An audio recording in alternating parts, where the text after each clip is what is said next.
We crossed the river today to see my old buddy Jim Day. I've known you for a long time. A long time. You know, when we first started talking, you were into taxidermy. Mm-hmm. Then you bumped it up a notch and you started doing all this interesting stuff. Now, I took this eagle with a bow and arrow on the river. There's not one part or piece of this critter that is bald eagle. Nothing. No, they're all made from turkey, chicken, and goose feathers, all domestic feathers. The feathers are all ironed and straightened and shaped and trimmed, and each one individually airbrushed to the right color. The heads and the feet are cast from real specimens, but I'm federally licensed to mount bald eagles that have been found dead in the wild. So, Wow. you know, when I get an opportunity, I'll cast the head and the feet, Right. and that's how that came about. So we're sitting in front of the old chicken coop. Do you like Future Eagles of America. First, I want to say that you're an extraordinary artist. Thank you. Now, I I've seen appreciate some it. of your sculptures. I mean, here's one of was it William Cody? Yeah, Bill Cody. Famous Western entrepreneur, wild man, out of control dude. He was kind of my hero, and I decided to do the sculpture of the bust. It's been many years ago now. I'd say about, what, 15 years ago, I think. I believe you have something I A carved. whale. Yes. Oh, wow. Yes. Yeah, You I'd were doing almost this stuff forgotten about way that. back then. You did this Indian, this Yeah, beautiful this is specimen, a life Pawnee size. Indian. Mm-hmm. What attracted you to even have such a thought concept to do something like this? Ever since I was a kid, I had a keen interest in birds, especially birds of prey.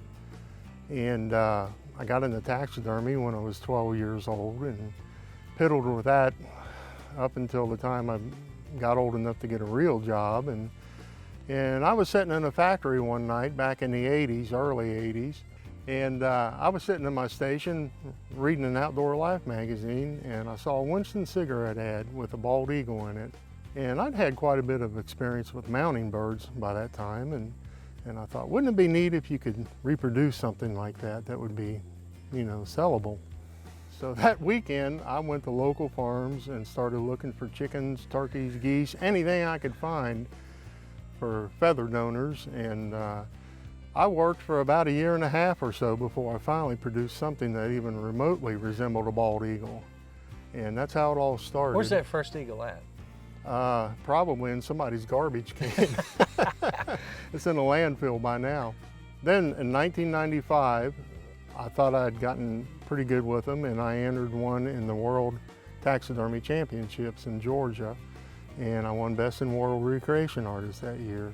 You've kind of gone global on us. Tell us about China and what was going on over there. Yeah, back in 2006, I got a phone call from some people in the Hamptons in New York, and they were supplying a museum in China, in Tianqiwei, China, with all types of species of birds and stuff, and they hired me to do harpy eagles, Vietnamese white-winged duck, snow geese. I had to recreate those too because they weren't legal to ship, you know, across seas. And I think I did a toucan, did about 8 birds for the Hong Kong Wetland Park. Do you know how many states that your work has graced? How many critters do you have out there around the world I now? would say almost every state. No kidding. Yeah, I'd say we got them most all covered by now. I guess I guess you've got it down to a science, but how long does this take for you to put? It generally takes, it depends on the pose and everything else involved, it generally takes around a month if you start from start to finish. I usually have 3-4 birds all in different stages. At any given time? And I do have help that comes in and they trim feathers and things like that, and it saves me a tremendous amount of time. And so we usually average about 25 to 30 birds a year, but that's really, you know, keeping us busy. Well, I tell you what, you do beautiful work. It's an honor to just come talk to you again and see, and first of all, just to catch up. Yeah, I know, it's great seeing you. We're pretty like-minded critters, and it's good. I want to take a look around your farm area. You have a beautiful place. Well, thank you, Thank you Tim. so much for having us out. Now we can visit. I appreciate it.